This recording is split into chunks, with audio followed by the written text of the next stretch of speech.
Section 8. The difference of the three. Just to be clear, activism, in its classical sense, is picketers and protesters in a public space demonstrating. Social hacking uses technology and a provocative means to bring to light controversial issues. Social hacking websites provide social hack content. Hacktivism takes place purely in cyberspace, whilst at the same time carries forward the core values of social hacking and activism. Ultimately, all three do overlap in places, but it's where they do not overlap where one will see the distinctions between each. Hacktivism in particular uses social engineering. Social engineering employs social and psychological techniques and methods to get a person to divulge private or sensitive information unknowingly to an individual. In terms of social hacking, social engineering aims to ethically trick or rearrange the intended original meaning of a slogan or symbol to bring about a new understanding. Section 9. Are these new types of activism working? Success of these new forms of activism shouldn't be limited to a straightforward assertion of, well, did it change anything? Because in most cases you'll find there was limited impact other than causing a public spectacle. It would be undermining to base the total success of an organized cause in the event of a single day, because there is nearly always a trickle-down effect that may motivate someone else to stand up and make a difference. In Noam Chomsky's DVD release, Rebel Without a Pause, he pointed out that even the most basic liberties that we have today, whether it's freedom of expression, social security, or right to privacy, that we shouldn't kid ourselves that any of these were openly given or granted to any of us. They were pressured, fought for, and lobbied for. Therefore, upon review, if one is looking for a way to measure the success of a demonstration or protest, one should think about what has come of it since then. Have there been changes or improvements in the issue, or was there merely a wider awareness raised? In each case, both would qualify as a success. In essence, whether it's political, social, environmental, or technologically motivated, these forms of activism all try to challenge and oppose the view of the majority in an attempt to have the view of the few heard. In the summer of 2006, the strength of the MPAA shocked the international file-sharing community when the local police authorities in Sweden gave in to intense pressure from MPAA lobbyists at the White House to raid and close down the pirate-based servers and hold its administrators for questioning. After thorough explanation about how BitTorrent works and how the Pirate Bay operates, the authorities were forced to drop the charges against the Pirate Bay team because under Swedish law, no crime had been committed. The MPAA's lead raid on foreign soil displayed to both the file-sharing community and the internet subcultures on how much influence Hollywood and the entertainment industry has over the White House in the United States.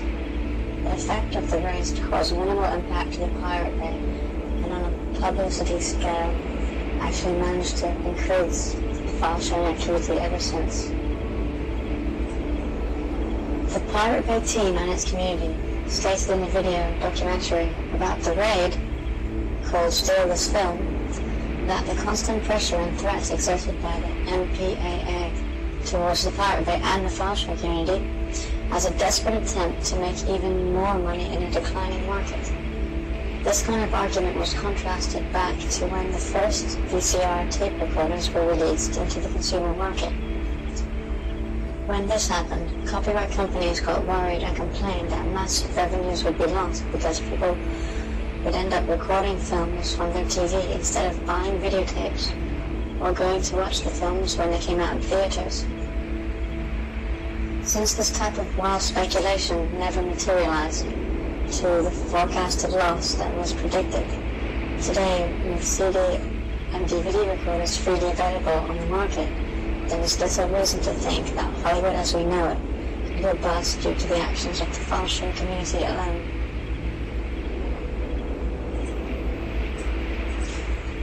The widespread condemnation that the entertainment industry has placed on file share communities has labeled its very users as a kind of cyber outlaw, a title historically reserved for hackers. However, today, the file share communities represent a movement for free access to information, with their aims set for free access to any kind of information as their non-negotiable demands. The community went about developing the technology that would enable them to do so. The result was an open-source developed piece of software that succeeded in allowing the file share community to easily and freely share information amongst themselves.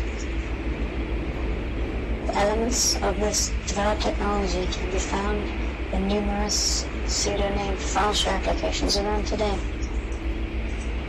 Thinking back to as early as 1999, when Napster only allowed its users to access a single kind of media, but relied solely on everyone being connected to a single server, the difference today is phenomenal. BitTorrent is the technology that the file share community embraces. It enables any kind of media to be transferred across it at tremendously high speeds, as its early design took into account limited bandwidth abilities of its period. The result was a pooling bandwidth feature. This feature enables the very people who download torrent files to simultaneously act as a server seed for other users to access parts of the same file, thus allowing backbone search websites like the Pirate Bay to reroute bandwidth traffic into providing more quality search results to a bigger audience at an extremely efficient rate. This case is a testament to how a proactive community came together to create their own solution to a small problem that the free market could not supply without a price tag.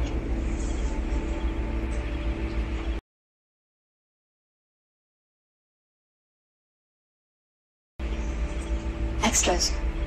Using technologies to speak out. With all of the electronic devices available today, each of us is provided with more than one way to mean what we say. Because the very method we choose to transmit a message may in itself say something a little extra. There's nothing more personal than receiving a phone call from a friend or a special someone who just called to say hi. On the other hand, there's nothing worse than receiving a phone call or a message when it's something like, "I'm not in love with you anymore." Some things are just better saved to be said in person. The way in which we receive these messages speak to us personally as people. Social hacking utilizes the particular information technology equally on par, if not as the main driver of the message being conveyed.